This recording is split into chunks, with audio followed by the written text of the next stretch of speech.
The day before the engagement, Stetson Wrigley's first love confronted me. She wore a red dress, looking completely different from her usual sickly appearance, and smiled as she made a bet with me.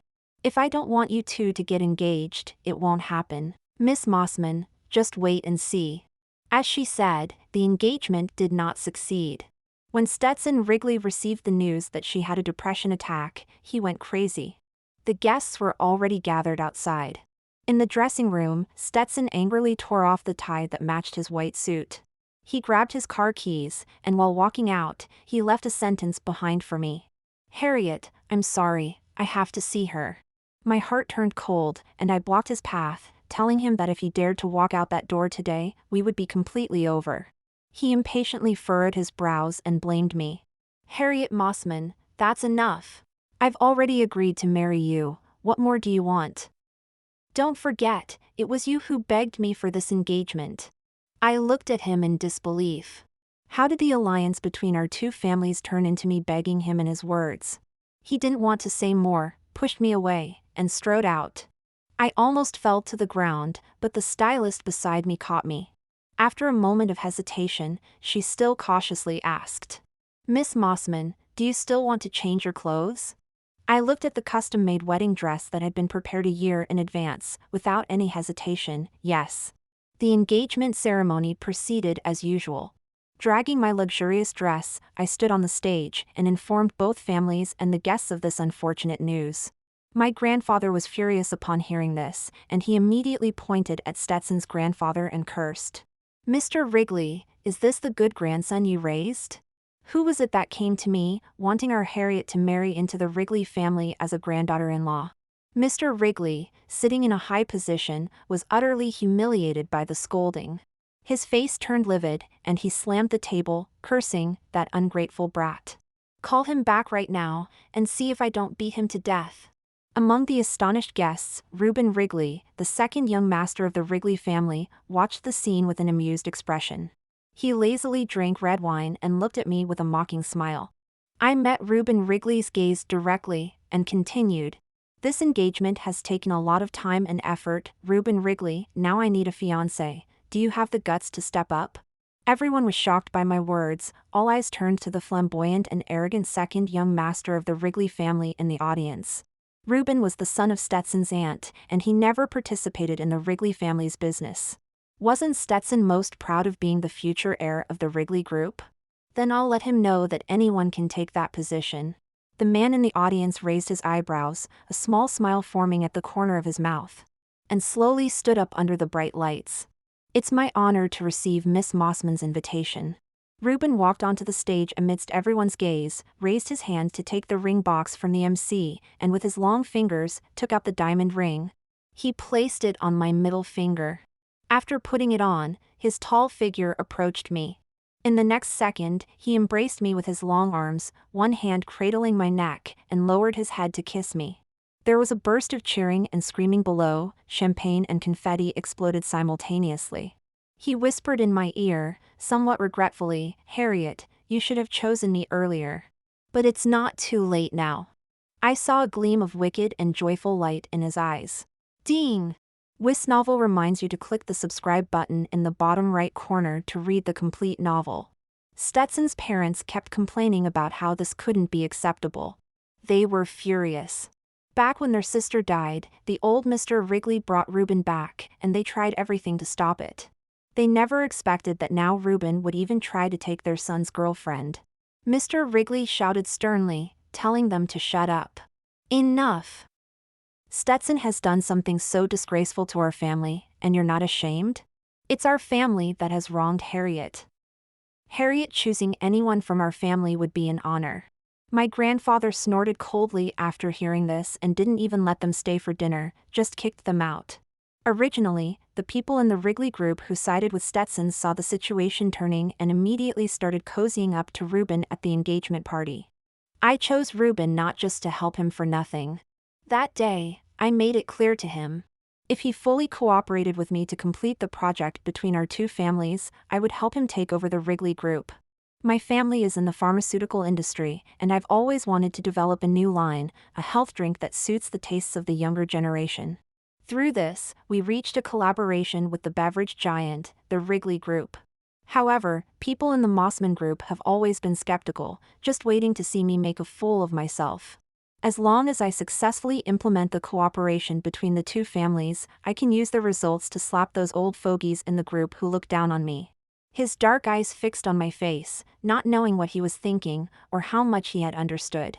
I glared at him, and he suddenly smiled, leaned close to me, and spoke softly. "Harriet, shouldn't we be thinking about going on a honeymoon trip now? We're not even getting married. What honeymoon?" I replied irritably, "Did you understand what I just said?" He shook his head. Well, he never handled the Wrigley family business, so it would probably take him a long time to get the hang of it. Forget it, I'll help him. I was just about to explain things to him properly when he suddenly pulled me into his arms, and I instinctively pressed against his chest. His nose touched mine, and his deep eyes enticed me before he kissed me. "Teach me, Harriet, and I'll learn." Stop, I didn't. I subconsciously pushed him. I only planned to use him to get back at Stetson, not to actually get involved with him. But my voice was swallowed by his kiss, leaving me dazed. Suddenly, he lifted me off the ground and carried me to the bedroom. Afraid of falling, I wrapped my arms around his neck and clamped my legs around his waist. Reuben gently placed me on the bed, kneeled beside me, and his warm breath brushed against my face. He lifted my face, his eyes filled with that unique mischievousness. "Harriet, the best way to get back at a man is to completely forget about him." We locked eyes, and I pondered over his words. It did make some sense. We're adults, there's no need to play the innocent game. I closed my eyes, waiting for him to go further, but he stopped. He kissed my forehead lightly, but "I still want to wait until you're willing." Then he pulled the blanket over me and patted my head like a child. "You must be tired today, get some rest."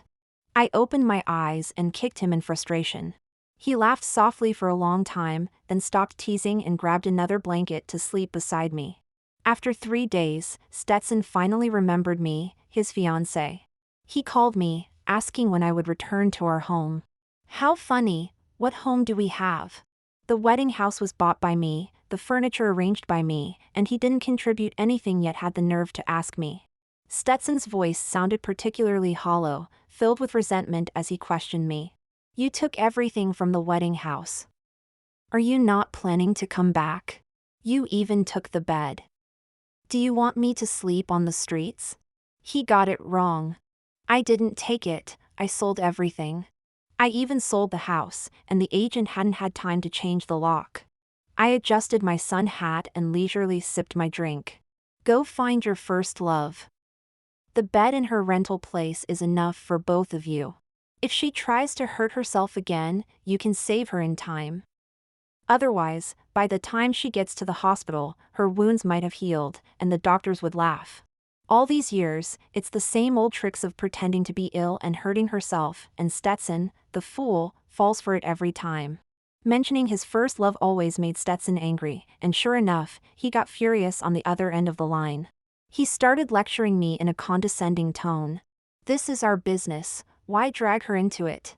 Harriet Mossman, I'm treating your thing with my brother as a joke. I'm very busy and don't have time to pick you up. I'm giving you a chance to back down now, or you'll regret it when there's no way out." Ridiculous, who gave him such a big ego to think he could give me a chance? In a foreign land, Reuben grabbed my phone and lazily responded. "Brother, she doesn't need a way out. Take good care of your first love." "I'll take care of Harriet." There was a second of silence on the other end, followed by an outburst of curses, and Reuben slowly hung up the phone. He smiled warmly and shrugged. He is really petty. If it were me, I'd only care if Harriet is happy. I rolled my eyes at him. He could drop the act around me. His smile faded, and he stared straight at my face, then grabbed my chin and kissed me until I almost couldn't stand. "All right, don't think about that man in front of me, I'll get jealous. Come on, let's fly," he said, then gallantly led me onto a plane. He flew a helicopter to 3,000 meters high, showing me the magnificent mountains and seas below. At this moment, my world was vast and beautiful, free from all the troubles, making me feel utterly refreshed. Maybe I should have done this sooner, not been entangled in love. These years have worn me out, leaving me lifeless. Reuben truly lived up to his reputation as the most playful and carefree young master of the Wrigley family. We spent half a month abroad before returning home, doing something new and exciting every day. Gliding, surfing, skydiving, it turned out my world could be more than just work and the messy love triangle with Stetson. As I rapidly descended from the sky, the wind howling past my ears, my heart leapt into my throat, yet I felt an inexplicable surge of vitality. After being confined for so long, returning to nature was invigorating. Love and romance seemed so insignificant. Let the drama of competing for a man go to hell. I stretched out my arms and embraced the vast world. When I landed back on solid ground, my soul gradually returned to my body, and it felt like a new seed was sprouting inside me. Reuben gently removed my goggles and tidied my messy hair with a soft touch. He clicked his tongue and said, "You didn't cry." I joked, "What, did all the other girls you brought cry?" He sighed, lamenting that I thought so little of him. "You're the first and the only one." Then he turned serious. "The first and only girl who soaked my shirt with her tears." I was taken aback, remembering a few years ago when I caught Stetson passionately kissing Gemma in a secluded corridor. I turned around and bumped into Reuben. He glanced at the kissing couple, then looked at me with a mocking expression. My tears fell instantly, leaving him at a loss. Finally, he held me in his arms and let me cry to my heart's content. He asked me back then what was so good about Stetson, and I couldn't answer. Who can explain the nature of liking someone? Maybe it was the care he showed me when we were young. Or perhaps it was the confident and dazzling young man in the crowd who happened to capture my heart at a certain moment, affecting my entire youth. Since then, my happiness and sadness were tied to him. But now, he was no longer the person I liked in my youth. I snapped out of my thoughts and angrily hit Reuben, making him laugh at me. He pretended to be in pain, then put away his usual carefree attitude, extended his hand to me, and said seriously, "All right, adventure time is over. Ms. Mossman, from today on, start your new life." I looked at him, the sunlight casting a golden glow around him, and I saw a new life reaching out to me. I took a deep breath and smiled brightly. "Okay." I heard that Stetson was searching for me all over the world, and every time he went to my house, my grandfather drove him away. My grandfather never liked seeing me chasing after Stetson, so this situation suited him perfectly. Stetson was beaten to a pulp by his grandfather and had to kneel at home for 3 days before Mr. Wrigley gave him another chance to win me back. This routine had been going on for years. I used to forgive him time and again because I liked him, but this time, even if he knelt until he died, I wouldn't look back at him. When Reuben was driving me home, we were chatting and laughing when a dark figure suddenly rushed out. Stetson saw me hugging his brother goodbye, and his face turned extremely ugly. He angrily punched his brother. With red eyes, he roared, "Reuben, have you no shame? You can date anyone, but not her. She's your sister-in-law. How are you any different from a homewrecker?" I instinctively shielded Reuben, asking if he was okay. Reuben stood up unsteadily and gently patted my head with his long fingers. He coaxed me to stay aside obediently. After wiping the blood from the corner of his mouth and glancing at it, he swung back with a precise and fierce punch, knocking Stetson to the ground. Grabbing Stetson by the collar, he pinned him against the wall, slowly raised his captivating eyes, and smirked wickedly. "Why are you yelling at me, brother? If Harriet didn't like me, would I have the chance to be a homewrecker? If you think it's wrong for me to be a homewrecker, just give Harriet to me. Then I wouldn't be a homewrecker. Being a homewrecker is just a way to prove my charm. Besides, now that Harriet has chosen me, you're the homewrecker." How funny. Reuben's words were even more manipulative than Gemma's. I felt so embarrassed that I wanted to dig a hole and hide. This time, Stetson could finally tell the difference between sincere and insincere. His eyes widened, he knew his brother's character, but he didn't expect him to be so shameless. Fuming with anger, Stetson shoved his brother aside, turned around, and raised his fist, ready to teach him a lesson. Reacting quickly, I didn't think twice and swung my bag, knocking Stetson to the ground. He clutched his head and took a while to get up. Stetson looked at me in disbelief, unable to recover from the shock of me hitting him. "Harriet, you actually hit me for him?" Reuben, on the other hand, leaned lightly into the flower bed, looking at me with a pitiful expression. Harriet, look at how rough my brother is. My head hurts. I need a kiss from you to feel better. Stetson's veins bulged with anger at his brother's manipulative words. Ignoring everything else, he came towards me and grabbed me, refusing to let me help Reuben. He threatened me domineeringly. Harriet, do you dare to help him? I ignored him and extended my hand directly to help Reuben up. Reuben pretended to be injured, leaning against me, glaring provocatively at Stetson. Brother is too perverted. He even controls who you help. Luckily, you didn't choose him. Otherwise, his pettiness would have driven you mad. Stetson clenched his fists in fury, pointing at Reuben and cursing. He's just pretending, and you believe him? Harriet, are you so desperate for love? Does anyone work for you? Before he could finish, I slapped him. I had endured him long enough. I looked at him, sneering coldly. I'm not desperate for just anyone. For example, you're not good enough. Stetson Wrigley, do you think I can't live without you? Today, I'm telling you, I, Harriet Mossman, am with your brother. Boldly, I held Reuben's hand, letting him see clearly. Now, you can leave. Stetson didn't believe it. He was convinced that his brother was seducing me and insisted that I open my eyes. I didn't have the patience to argue with him and called the bodyguards at the door to keep the madman out. Reuben grasped my hand tightly, signaling to his brother with a smug smile. Brother, it's too cold outside. I'll go home with my fiancé first. You should go back early too. If you catch a cold, no one will pity you. Stetson, blocked by the bodyguards, went crazy, cursing wildly. He kicked the stone lion at my house to vent his anger, but ended up hurting his own foot, crouching on the ground for a long time before getting up. The liaison for the project with Wrigley Group changed from Stetson to Reuben. I personally requested it. Mr. Wrigley saw that I was determined to break with Stetson and had to agree. After all, my family invested heavily to save the Wrigley Company back then, and Mr. Wrigley had to consider my opinion. With the personnel change, the cooperation went much smoother. Previously, dealing with Stetson was always frustrating. He would dismiss my ideas without even trying, and when he did execute, the results were far from my expectations. His subordinates showed me no respect, leading to countless arguments between us. Reuben didn't use the original team but quickly assembled a new, experienced, and reliable group. They adapted quickly, and I was very satisfied. Reuben's vision and decision-making ability far exceeded my expectations.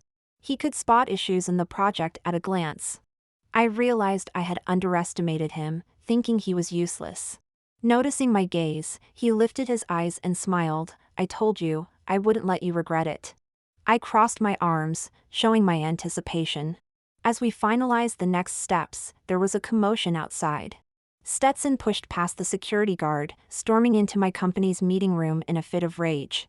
He threw the documents in front of me, nearly hitting my face, but Reuben's long arm blocked them just in time. His arm was cut and started bleeding, he hissed in pain. Stetson began to berate me without holding back. Harriet Mossman, are you out of your mind? I am the person in charge of this project. When will you be able to separate work from personal feelings? I ignored him, grabbed Reuben's scratched hand, and called for an assistant to bring some disinfectant. Then I calmly looked at the rabid Stetson and spoke. Oh, well, you're not in charge anymore. It seems some people still haven't sobered up, so let me remind you, Mr. Wrigley. The focus of this project has always been our Mossman Company, not your Wrigley Company, and certainly not you. If you have nothing else, please leave and close the door behind you. He was instantly speechless, knowing that I, as the client, had the authority to replace the team, but he was unwilling to back down. He frowned, searching for a new reason to accuse me of being despicable. I just went to see Gemma for a moment. Do you really need to make such a big deal out of it? She's not well, and I promised her mother I would help take care of her. Why do you always overthink things? You have money, love, family, and me. Why do you even need to take away the little care I give her? His shameless arguments disgusted me every time I heard them. I looked at his hypocritical face and sneered, mocking him. Would you say the same if I caught you two in bed, that you were just chatting under the covers? And if it weren't for you, Gemma wouldn't even have the right to know me. Whether she lives or dies has nothing to do with me. Stetson Wrigley, do you think you're so important that I would waste my effort to compete? If you can't give me your undivided love, then get out of my life. Stetson was stunned, as the old me would easily fall into the trap of proving I wasn't jealous of Gemma.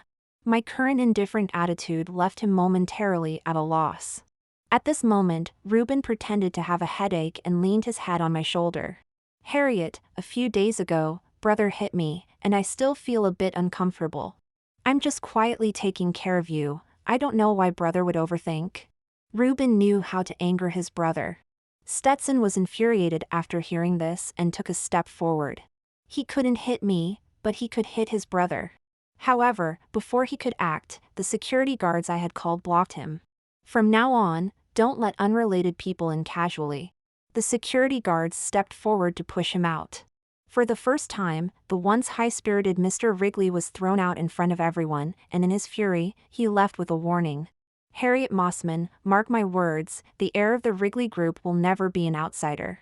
I apologized. I offered you the position of Mrs. Wrigley, and you were the one who didn't want it. Don't come crying with regret later. I paid him no mind, closed the door, and called everyone to continue the meeting. In the future, who would regret it was still uncertain. After Stetson left, he deliberately tried to sabotage our collaborative projects, but each time Reuben easily resolved the issues. The people of the Wrigley Group usually act so high and mighty, yet they all respect Reuben. I can't help but suspect there's something more to this. Perhaps it's more accurate to say he's always been pretending to be a fool to catch the wise. The Wrigley Group is truly interesting. Reuben, how many more surprises do you have for me? Without the previous person in charge of our collaboration with the Wrigley Group constantly shirking work to chase after his first love, and others obstructing us, the project progressed very quickly. After several months of hard work, our team successfully launched the health tea product. The marketing team targeted young consumers and leveraged the health tea selling point, using the internet to create a buzz that immediately made the brand go viral. Monthly revenue directly surpassed $1 billion, causing a sensation. My grandfather and old Mr. Wrigley attended our celebration banquet together, praising us young people for being daring and capable. They said it was time to let the younger generation take over with confidence. Stetson didn't come, using the excuse of not feeling well. I heard he was so angry behind the scenes that he trashed his office.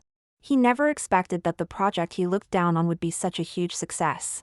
The senior executives of the Mossman Group no longer dared to look down on me because I'm a woman. They changed my title from Miss to President Mossman, and their attitudes became more respectful. When Reuben raised his glass to celebrate with me, I smiled and accepted, inviting him to watch the upcoming show with me. I'm someone who always keeps my word.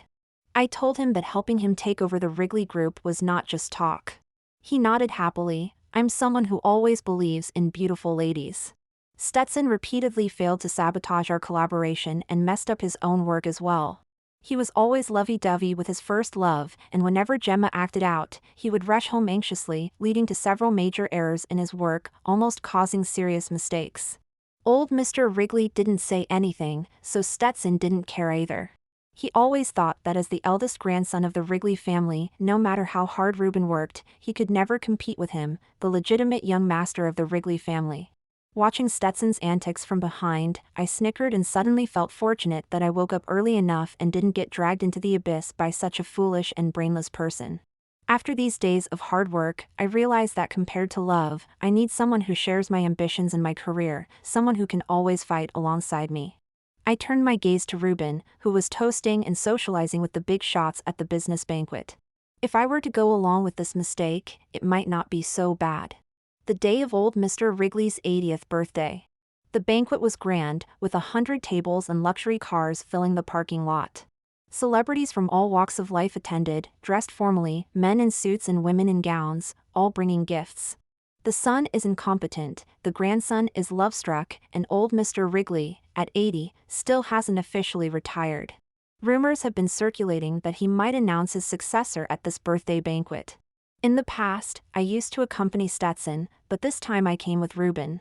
Our arrival caused quite a stir, as the news of the engagement switch had already spread across various circles.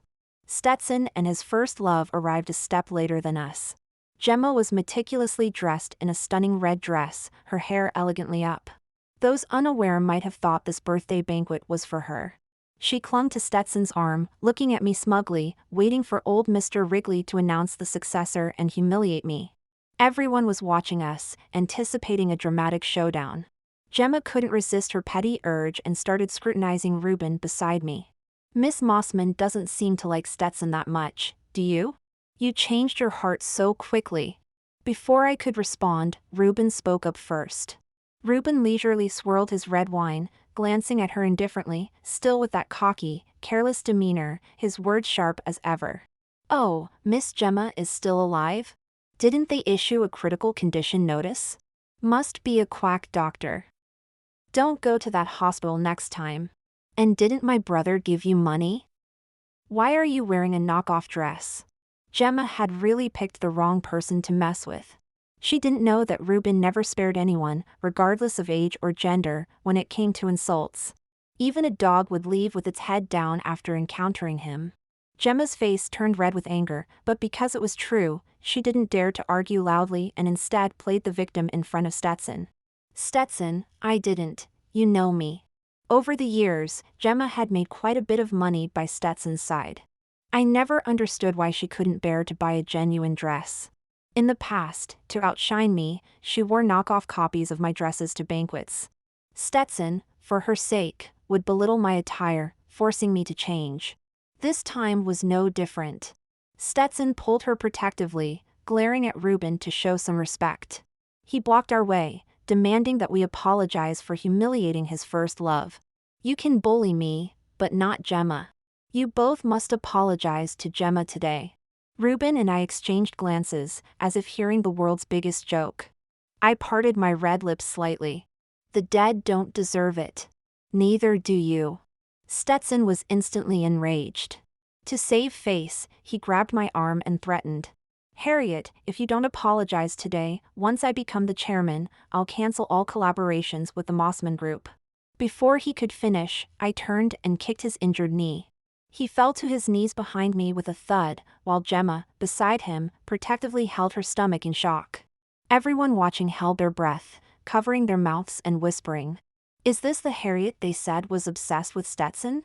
If there weren't people around, I think she'd beat him to death. I told you, a true heiress would never be interested in someone like Stetson. I retracted my leg and smiled at Stetson and Gemma. I'll be watching. With that, I took Reuben's arm and walked away. Reuben lowered his voice and chuckled, cool.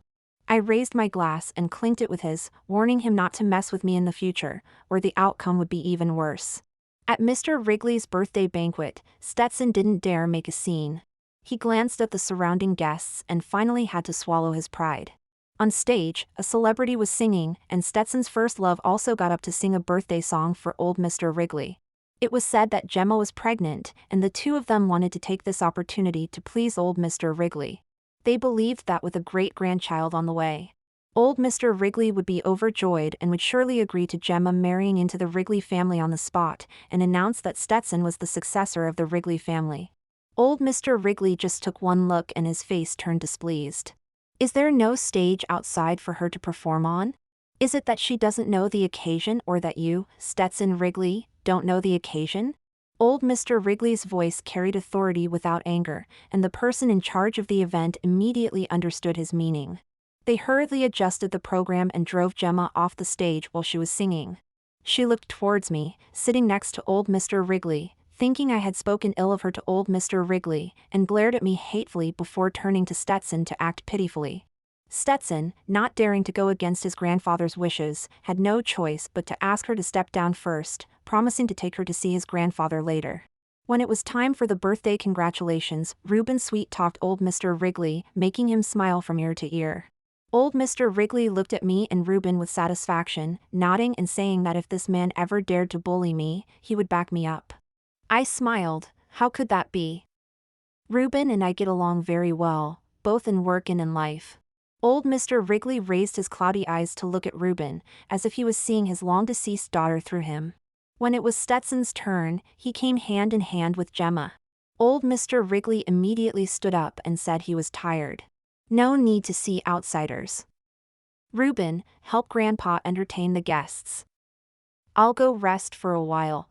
Just as he was about to leave, his cane paused, and he turned back to Stetson. I've heard that Miss Gemma's health isn't good, and you've been running back and forth between the company and home. In that case, Stetson, you should take a break and spend some good time with your Miss Gemma. Stetson's face changed on the spot, and Gemma's face also turned extremely awkward, holding on to him helplessly. Once, he was old Mr. Wrigley's most beloved grandson. He thought they were always a family and planned to use the great-grandchild to make old Mr. Wrigley happy this time, to rightfully take over CEO position. Unexpectedly, old Mr. Wrigley's attitude was so resolute. Old Mr. Wrigley asking Reuben to entertain the guests carried almost the weight of announcing to the outside world who the future head of the Wrigley family would be. Stetson looked at me and Reuben, his face filled with hidden resentment. I looked at him provocatively, as if to remind him that I had told him long ago, it was my choice that made him the heir, right? Stetson always thought that now the Wrigley Group had risen, they didn't need to rely on our Mossman Group anymore, and never took it seriously. What he didn't know was that the condition my grandfather set for helping the Wrigley Group back then was that whoever I, Harriet Mossman, chose would be the successor of the Wrigley Group. This morning, my grandfather had pressured old Mr. Wrigley, reminding him not to make any foolish mistakes. Although old Mr. Wrigley was not in the company, he surely knew everything that had been happening in the company these days. And I believed that for the long-term development of the company, he would have his own considerations. Stetson was kicked out of the Wrigley Group's headquarters. Old Mr. Wrigley said he was too reckless and should go gain some experience below before coming back. His original position was temporarily taken over by Reuben, who started to aggressively suppress his influence after taking power. Various negative news about the project Stetson previously managed began to surface, and even the car accident of Reuben's parents was brought up for discussion. Back then, the youngest daughter of the Wrigley family was a prominent figure in the business world and was once seen as the heir by outsiders. Unfortunately, a car accident took both her and her husband's lives, leaving the young Reuben behind. There were always rumors that their deaths were suspicious, with everything pointing to Stetson's parents. After all, they were too mediocre in ability, and if they didn't get rid of the sister, they would have to live under her shadow for life. My grandfather also had suspicions back then. He didn't comment much, but his attitude towards the Wrigley family's eldest made it clear that it was likely true. I was vaguely worried and reminded Reuben during a meal not to act too hastily. The Wrigley family is scarier than ghosts. Reuben didn't take it seriously and even smiled at me. Are you worried about me? At such a time, he still had the mood to joke. I pretended to be angry, but he just curved his lips and then laughed heartily. I'm very happy that you care about me. The restaurant performer started playing the violin, and Reuben stood up to invite me. Miss, may I have the honor of a dance? His eyes were smiling, his manners gentlemanly, just like back then. Many years ago, at a charity gala, Stetson insisted on dancing with his old flame, ignoring my feelings, and it was Reuben who saved my dignity that night. He was in a tailcoat, standing tall and straight, with a faint smile on his lips, extending his hand to invite me to dance. That night, he overshadowed Gemma, bringing me into the center of attention. I wasn't good at dancing, so he guided me, helped me relax, and let me trust him completely. That was the first time I felt at ease and happy, my body relaxing in his arms, and my smile brighter than usual. He looked down and asked me if it was worth it. I stubbornly replied that it was none of his business. So for many years after, he always looked at me with a smile as I tangled with Stetson. I danced gracefully in his arms, and he leaned in closer, our noses touching. Is it possible that I liked you back then? Then he corrected himself. No, it was even earlier. Do you remember the first time we met? Memories from childhood flooded my mind. The first time we met was when he had just returned to the Wrigley family, being mocked by other kids for being an orphan. I also grew up without parents and understood that helplessness, so I stepped forward to drive the bullies away, only to get my palm whipped by my grandfather for fighting. I widened my eyes in realization. Could this be the so-called suspension bridge effect? But how old was he back then? The music stopped, and he kissed my lips at that moment. He whispered, "Miss Mossman, it really took you a long time to turn around. But luckily, I still waited for you." I blushed belatedly. While I was working, my eyelids suddenly twitched. I had a feeling that something was going to happen, and my phone suddenly rang with a call. When I answered, someone told me that Ruben had been in a car accident and was in the hospital. Is history repeating itself? I knew that someone as petty as Stetson was capable of anything. I nearly lost my balance, grabbed my keys, and rushed to the hospital, praying that Ruben would be okay. When I arrived, a car covered with a white sheet passed by me, and I saw the police speaking to a doctor. I was convinced that Ruben had been in an accident and ran straight towards the gurney. I cried my heart out, my mind filled with memories of our recent days together. He saved me on stage, flew me above the clouds, and deliberately annoyed my ex for me. I don't know how long I was immersed in grief, but someone patted my shoulder. With tears and snot all over my face, I turned to see him with a slight scratch on his forehead, hands in his pockets, smiling at me. "Who are you crying for? If it's your ex, I might get jealous." With that familiar infuriating expression, I ran towards him and he hugged me tightly. He was fine, he always played with cars and had great driving skills, perfectly avoiding this accident. However, his uncle's family was confirmed to have hired someone to kill him, and Ruben had already caught the person and handed them over to the police. These days, Ruben had been deliberately suppressing Stetson's faction to force them into a corner, making them reveal their true colors. Sure enough, Stetson's people couldn't sit still, fearing that their plot to kill Ruben's parents years ago would be exposed, so they tried the same trick with this car accident. Stetson and his father were taken in for questioning. Although they initially refused to admit anything, they eventually gave in to the evidence. Gemma, seeing that Stetson was in trouble, tried to flee abroad with her child overnight but was stopped by the police. She was reported for fraud. It turned out that all the money she had been saving was for this. She confessed that she never loved any man and only ever loved money. After crying, I suddenly realized something. "You used me on purpose, didn't you?" Ruben wiped away my tears and shook his head in denial. "No, returning to the Wrigley Group was planned a long time ago. I spent 5 years preparing for a takeover. Didn't you notice that most of the Wrigley Group's people are mine? So, even if you chose him, I had a way to bring him down." I had noticed that those people listened to him. His voice was soft, as if handling a treasure. "I originally planned to wait until I was in that position to take you away from him. Fortunately, fate helped me and brought you back to my side." With that, he domineeringly pulled me back into his arms and gave me a light kiss on the forehead. At night, I lay in bed after taking a shower. Ruben leaned against the door, lifting his chin, and deliberately asked, "Miss Mossman, are you in the wrong room?"